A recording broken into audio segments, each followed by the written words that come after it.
ओम पितर देवता भय नमः। दोस्तों, आप सभी का मेरे इस YouTube चैनल में हार्दिक स्वागत है। श्राद्ध पक्ष में सर्व पितर अमावस्या को सबसे ज्यादा उत्तम माना जाता है। इसके पीछे यह माना जाता है कि यह पितरों को विदा करने की आखिरी तिथि है। अगर कोई ऐसा है जो पूरे श्राद्ध पक्ष में अपने पितरों का श्राद्ध ना कर पाया हो, या किसी को तिथि ज्ञात ना हो, या किसी और भी कोई कारणवश हो सकता है कि वह अपने पितरों का श्राद्ध ना कर पाया, तो वह सर्व पितर अमावस्या के दिन भी श्राद्ध कर सकता है। क्योंकि यह माना जाता है कि सर्व पितर अमावस्या का दिन सबसे ज्यादा अच्छा है। यह माना जाता है कि देवताओं के पितरगण अग्निश्वात हैं जो सोमनाथ में निवास करती है, और उनकी कन्या मानसी अछोदा के नाम से एक नदी में के रूप में अवस्थित हुई है, तथा मत्स्य पुराण में भी अछोदा नदी और अछोदा सरोवर का वर्णन मिलता है कि जो कि वर्तमान में कश्मीर में स्थित है। तो दोस्तों, आज की इस वीडियो में मैं आपको सर्व पितर अमावस्या की तिथि पर दो पौराणिक कथाएं श्रवण करवाने जा रही हूँ। तो चलिए वीडियो शुरू करते हैं। अगर आपको हमारी वीडियो अच्छी लगी हो तो लाइक, शेयर और सब्सक्राइब करना ना भूलें। सर्व पितर अमावस्या पितरों के लिए मोक्षदायिनी अमावस्या मानी जाती है। श्राद्ध कर्म में इस तिथि का सबसे ज्यादा महत्व है। शास्त्रों में यह तिथि सर्व पितर अमावस्या और के नाम से जानी जाती है। श्राद्ध या पितृपक्ष के दौरान पूर्वज धरती पर आते हैं, इसलिए पितृपक्ष में तर्पण और श्राद्ध के साथ दान करने का भी विधान बताया गया।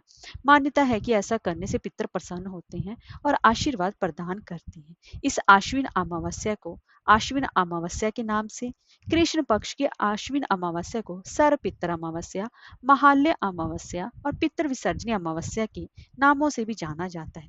इस दिन श्राद्ध पक्ष का समापन होता है और पितर लोक से आए हुए पितर संतुष्ट होकर अपने लोक को लौट जाते हैं। इस अमावस्या को पितर अपने प्रियजनों के द्वार पर तर्पण श्राद्ध की इच्छा से लेकर आते हैं, और वह अपनी अंजलि खोलकर खड़े रहते हैं। उनके निमित्त आप जो भी करते हैं वह उसे ग्रहण कर चले जाते हैं। इस दिन पितरों के नाम की अगर धूप जलाई जाए, उनके निमित्त दान किया जाए, तो पितर तृप्त होते हैं, तो अपने लोक को वापस लौटते हुए ढेर सारे आशीर्वाद देकर जाते हैं। इससे तन, मन और घर में शांति आती है। रोग और शोक से भी परिवार वालों को मुक्ति मिलती है।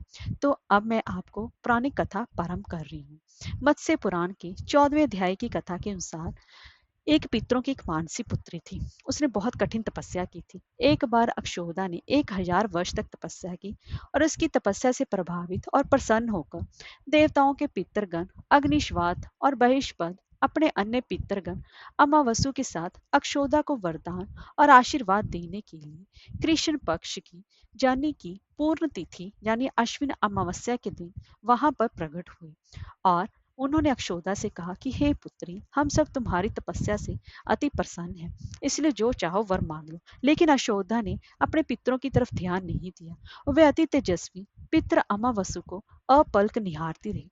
पितरों के बार बार कहने पर उसने कहा कि हे भगवान, क्या आप सचमुच मुझे वरदान देना चाहते हैं? इस पर तेजस्वी पितृ अमावसु ने कहा कि हे अक्षोदा, वरदान पर तुम्हारा अधिकार सिद्ध है, इसलिए निसंकोच को।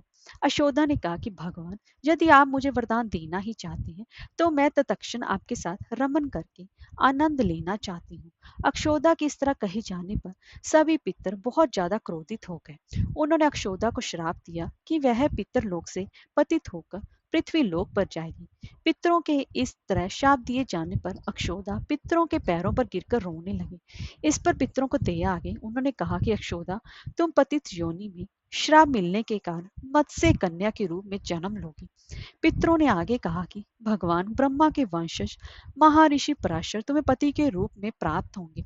तुम्हारे गर्भ से भगवान व्यास जन्म लेंगे। उसके उपरांत भी अन्य दिव्य वंशों में जन्म लेते हुए तुम श्राप मुक्त होकर पुनः पितरलोक में वापस आ जाओगे। पितरों के इस तरह कहे जाने पर अक्षोदा शांत हुई। अमावसु के ब्रह्मचार्य और धैर्य की सभी पितरों ने सराहना की और वरदान दिया कि यह अमावस्या की तिथि अमावसु के नाम से जानी जाएगी। जो प्राणी किसी भी दिन श्राद्ध ना कर पाए, वह केवल अमावस्या के दिन श्राद्ध तर्पण करके सभी बीते 14 दिनों का पुण्य प्राप्त करते हुए अपने पितरों को तृप्त कर सकते हैं। तभी से प्रत्येक मास की अमावस्या तिथि को सर्वाधिक महत्व दिया जाता है, और यह तिथि सर्व पितर श्राद्ध के रूप में मनाई जाती है। उसी पाप के प्रायश्चित हेतु यही अक्षोदा महर्षि पराशर की पत्नी एवं वेद व्यास की माता सत्यवती बनी थी। तत्पश्चात समुद्र के अंशभूत शांतनु की पत्नी हुई और 2 पुत्र चित्रांगद तथा विचित्र वीर्य को जन्म दिया। इन्हीं के नाम से कलयुग में अष्ट का श्राद्ध मनाया जाता है। सभी पितरों ने अम्मा वसु की प्रशंसा की और वरदान दिया कि अपने सौंदर्य और स्त्री के आगे अपने मन को भटकने नहीं दिया और अपने संयम और नियम पर आप टिके रहे। इसीलिए आज से यह तिथि आपके नाम से अम्मा वसु के रूप में यानी कि अमावस्या के रूप में जानी जाएगी। मान्यता है कि तभी से यह दिन पितृमोक्ष अमावस्या के रूप में प्रसिद्ध हुआ है। जो व्यक्ति श्रद्धा और विश्वास के साथ नमन करके अपने पितरों को विदा करता है, उसके पितर देव उसके घर परिवार में खुशियां भर देते हैं। पुत्र प्राप्ति और मांगलिक कार्य उन्हीं के घरों में संपन्न होते हैं। गरुड़ पुराण में लिखा है कि अमावस्या के दिन पितृगण वायु के रूप में घर के दरवाजे पर उपस्थित रहते हैं और अपने स्वजनों से श्राद्ध की अभिलाषा भी करते हैं। जब तक सूर्यास्त नहीं हो जाता तब तक वे भूख प्यास से व्याकुल होकर वहीं खड़े रहते हैं। सूर्यास्त हो जाने के पश्चात वे निराश होकर दुखित मन से अपने अपने लोगों को चले जाते हैं। अतः अमावस्या के दिन प्रयत्न पूर्वक श्राद्ध अवश्य करना चाहिए। यदि पितृजनों के पुत्र तथा बंधु बांधव उनका श्राद्ध करते हैं और गया तीर्थ में जाकर इस कार्य में प्रवृत्त होते हैं तो वे उन्हीं पितरों के साथ ब्रह्मलोक में निवास करने का अधिकार प्राप्त करते हैं। उन्हें भूख प्यास कभी नहीं लगती। इसलिए विद्वानों को प्रयत्न पूर्वक यथाविधि शाक पात से भी अपने पितरों के लिए श्राद्ध अवश्य ही करना चाहिए। यदि श्राद्ध करने की क्षमता ना हो, शक्ति और रुपया पैसा भी ना हो, तो श्राद्ध के दिन पानी का लोटा भरकर रखें। फिर भगवत गीता के 7वें अध्याय का पाठ करें और एक माला द्वादश मंत्र ओम नमो भगवते वासुदेवाय का जाप करें। उस लोटे में भरे पानी से सूर्य भगवान को अर्घ दें और फिर जो कुतुब वेला होता है, जो कि अभिजीत मुहूर्त है, 11:36 से लेकर 12:24 के बीच गाय को चारा खिला दें। चारा खरीदने का भी पैसा नहीं है, ऐसी कोई समस्या है तो उस समय दोनों भुजाएं ऊंची कर लें, आंखें बंद करके सूर्य नारायण का ध्यान करें। हमारे पिता को, दादा को, पितरों को आप तृप्त करें, उन्हें आप सुख दें। आप समर्थ हैं। मेरे पास धन नहीं है, सामग्री नहीं है, विधि का ज्ञान नहीं है, घर में कोई करने कराने वाला नहीं है, मैं असमर्थ हूँ, लेकिन आपके लिए मेरा सद्गुण भावना है, श्रद्धा है, इससे भी आप तृप्त हो सकते हैं। इससे आपको मंगल में लाभ होगा। अब मैं आपको दूसरी पौराणिक कथा पितरों की सुनाने जा रही हूँ, जो कि अमावस्या और पूर्णिमा 2 बहनों की कथा है। इसे आप श्रवण कीजिएगा।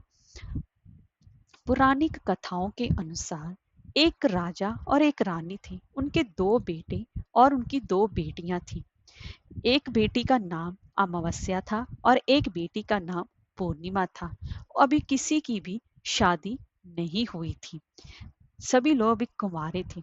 पूर्णिमा अक्सर घर का सारा काम करती और भगवान की पूजा पाठ किया करती थी और गाय की सेवा भी किया करती थी। लेकिन अमावस्या ना तो घर का काम करती थी और ना ही भगवान की पूजा पाठ करती थी और ना ही गौ की सेवा करती थी।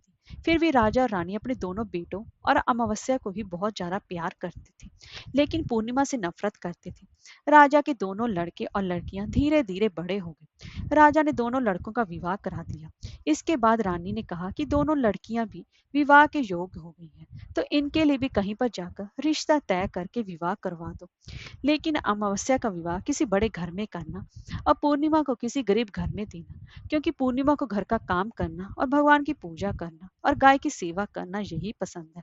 अब रानी ने राजा को दोनों बहनों का रिश्ता तय करने के लिए भेजा, तो राजा अपने पड़ोसी राज्य की राजकुमार से अमावस्या की शादी का रिश्ता तय कर देते हैं और उसी गांव में एक गरीब लड़के से पूर्णिमा की शादी का रिश्ता तय कर देते हैं।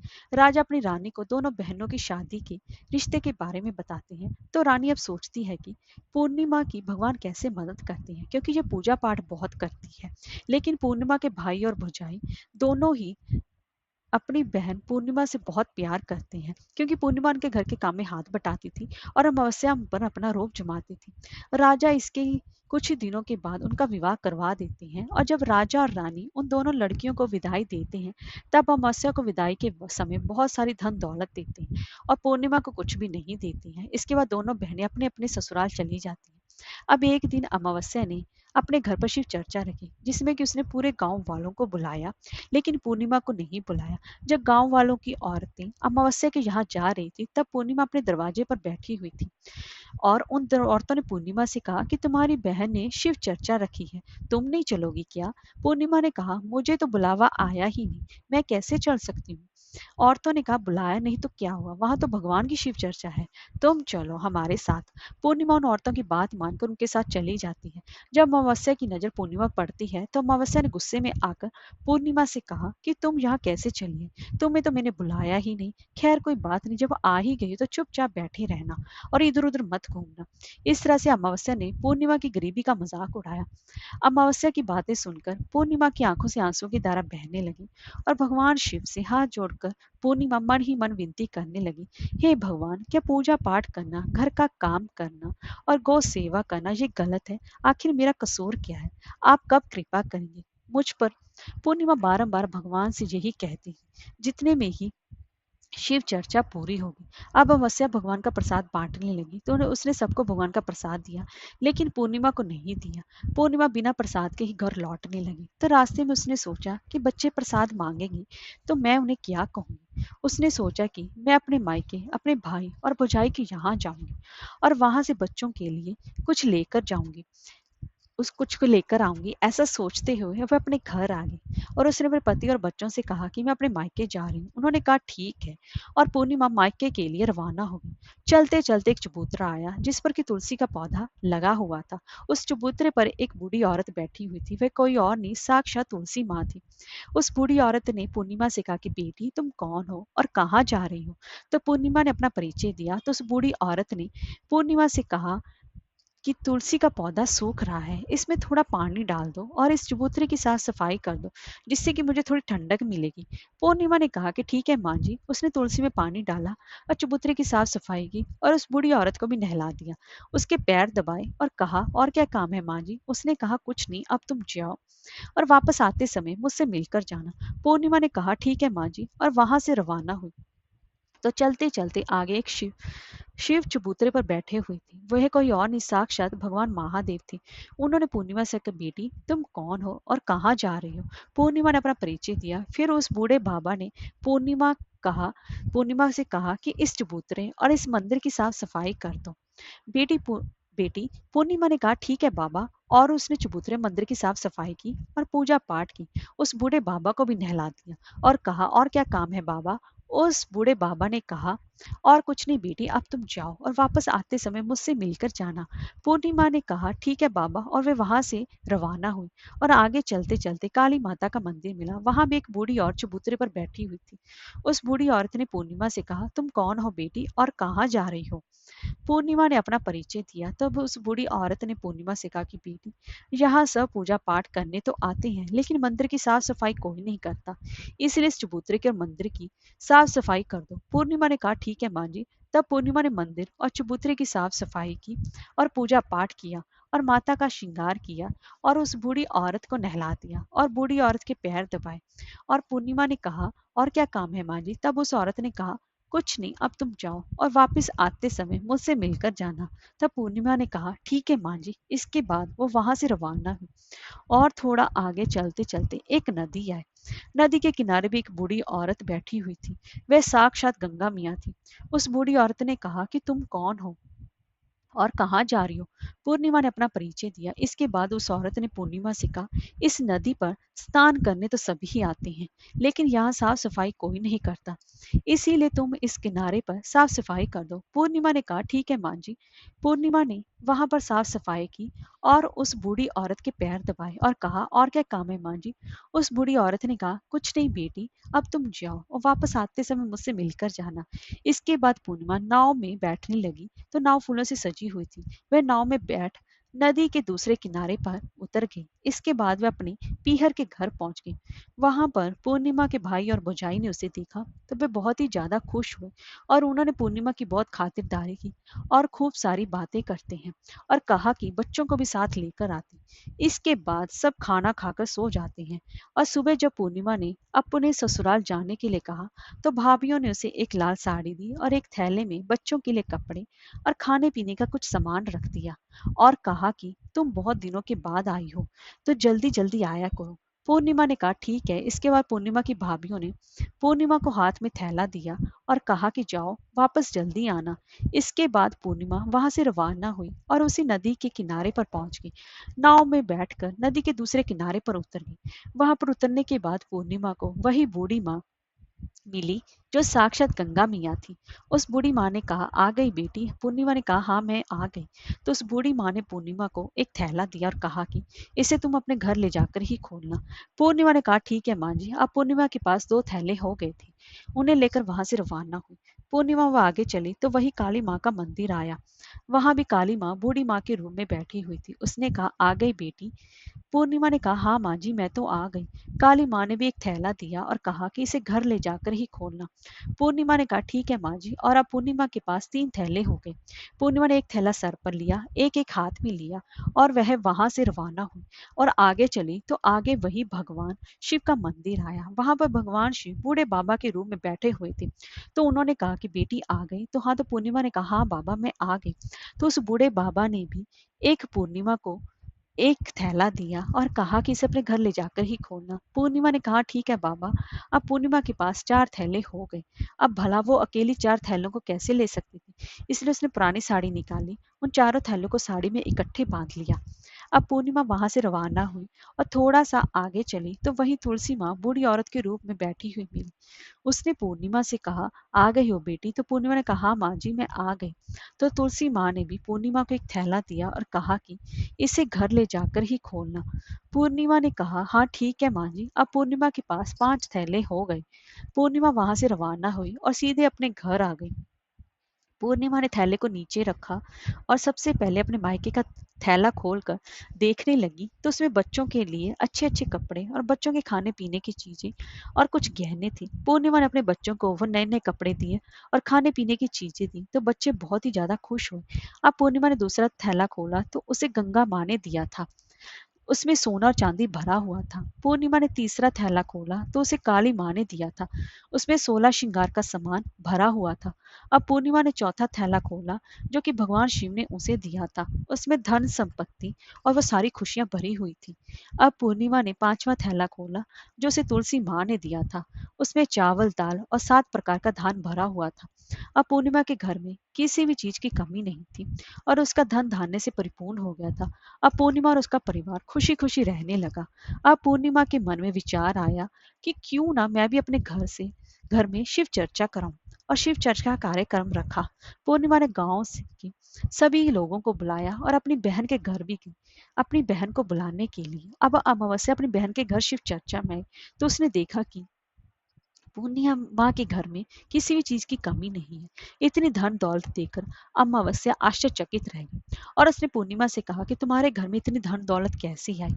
पूर्णिमा ने कहा कि देखो बहन, तुमने शिव चर्चा रखी और उसमें मुझे नहीं बुलाया तो मैं भी बिन बुलाए तुम्हारे घर आई।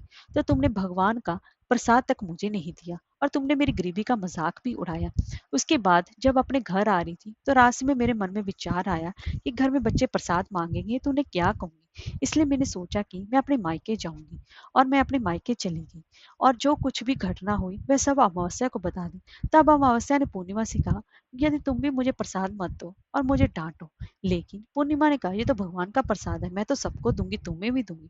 फिर भी अमावस्या ने प्रसाद नहीं लिया और वह सीधे अपने घर चली गई। घर जाकर अपने बच्चों से कहकर वे अपने मायके जाने के लिए रवाना हो गई। चलते चलते रास्ते में वही तुलसी माँ मिली जो चबूतरे पर बूढ़ी माँ का रूप धारण करके बैठी हुई थी। उस बूढ़ी माँ ने अमावस्या से कहा कि बेटी तुम कौन हो और कहाँ जा रही हो। ये तुलसी का पौधा सूख रहा है, इसमें पानी डाल दो और इस चबूतरे की साफ सफाई कर दो। इस पर अमावस्या ने कहा, ए बुढ़िया, तुझे दिखाई नहीं देता क्या, मैंने कितनी महंगी साड़ी पहन रखी है, ये गंदी हो जाएगी।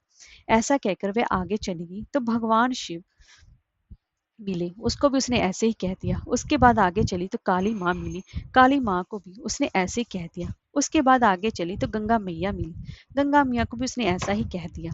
इसके बाद वह नाव में बैठने लगी तो नाव में फूलों की जगह कांटे थी जो उसके पैरों में चुभ गए और वह दूसरे किनारे पर उतरकर वह अपने मायके चली गई। जब वह वहां उनकी भौजाइयों ने देखा तो वे आपस में धीरे धीरे से बोली कि काम की ना काज की, 2.5 सेर अनाज की, ये बला कहाँ से आ गई, अब आ ही गई है तो ठीक है। पूर्णिमा तो अपने काम में हाथ बटाती थी, ये तो काम कोई करेगी नहीं। अब उन्होंने खाना बनाया और वह खाकर सो गई। अमावस्या सुबह उठी और अपनी भुजाई से कहा कि मैं अपने ससुराल जा रही हूँ। तो उन्होंने कहा ठीक है जाओ। अमावस्या बोली पूर्णिमा का तो तुमने एक थैला दिया था और मुझे कुछ नहीं दोगी क्या? भुजाई ने कहा तुम घर जाओ, थैला तुम्हारे घर पहुंच जाएगा। फिर वह वहां से रवाना हुई और नदी के किनारे आकर नाव में बैठकर दूसरे किनारे पहुंची। वहां गंगा मैया बूढ़ी माँ का रूप धारण करके बैठी हुई थी। तो बूढ़ी माँ ने कहा आ गई हो बेटी। अमावस्या ने कहा तुमने पूर्णिमा को एक थैला दिया था और मुझे नहीं दोगी क्या? बूढ़ी माँ ने कहा कि तुम अपने घर जाओ, थैला तुम्हारे घर पहुंच जाएगा। इसके बाद काली माँ ने भी ऐसा ही कह दिया। इसके बाद भगवान शिव ने भी ऐसा ही कह दिया। इसके बाद तुलसी माँ ने भी ऐसा ही कह दिया। इसके बाद जब अपने घर पहुंची तो आंगन में 5 थैले रखे हुए थे। तो अमावस्या ने अपने मन में सोचा आज तो मैं ननिहाल हो। उसने जल्दी जल्दी से सभी थैलों को खोला तो उसमें से किसी में से मिट्टी तो किसी में से पत्थर और किसी में कंकड़, किसी में कोयला, किसी में सांप बिच्छू भरे हुए थे। ये सब देखकर उसने अपना सिर पकड़ लिया और कहने लगी कि हे भगवान, मुझे मायके में भी कुछ नहीं मिला और इस थैले में भी कुछ नहीं मिला। अमावस्या दौड़ती हुई अपनी बहन पूर्णिमा के घर जाती है और पूर्णिमा से कहती है तुझे तो इतना सब कुछ मिला और मुझे कुछ भी नहीं मिला, आखिर क्यों? पूर्णिमा ने क्या कि जब मैं अपने मायके जाती हूँ तो अपनी भौजाई के साथ मिलकर काम करती हूँ और तुमने कभी उनकी इज्जत नहीं की, इसीलिए तुम्हें वो भला क्या देती। और इसके बाद तुमने माँ गंगा को ठुकरा दिया और काली माता को भी ठुकरा दिया और भगवान शिव को भी ठुकरा दिया और तुलसी माता को भी ठुकरा दिया, इसलिए उन्होंने भी तुम्हें कुछ नहीं दिया। अमावस्या बोली बहन मुझे माफ कर दो, मैंने सदा तुम पर अत्याचार किए हैं, इसलिए कुछ नहीं मिला तो कोई बात नहीं, मैं भगवान की भक्ति करके सब कुछ प्राप्त कर लूंगी, इसका रहस्य बताओ। तो पूर्णिमा ने कहा कि तुम 3 सूत्र का ध्यान ले लो। पहले सूत्र में दया मांगना, दूसरे सूत्र में चर्चा करना और तीसरे सूत्र 108 बार ओम नमः शिवाय का जाप करना। बहन भगवान ने जो 3 सूत्र दिए हैं इनको अपने हृदय में बसा लेना। मैंने सच्चे मन से भगवान की पूजा पाठ की, इसलिए मेरे पास कुछ नहीं था फिर भी मुझे भगवान ने सब कुछ दिया और तुम्हारे पास जो सब कुछ था वह भी खत्म हो गया। इसके बाद अमावस्या अपने घर गई और भगवान की पूजा पाठ करने लगी और भगवान शिव से माफी मांगने लगी और गौ सेवा करने लगी और दूसरों की मदद भी करने लगी। हरे कृष्णा, राधे राधे।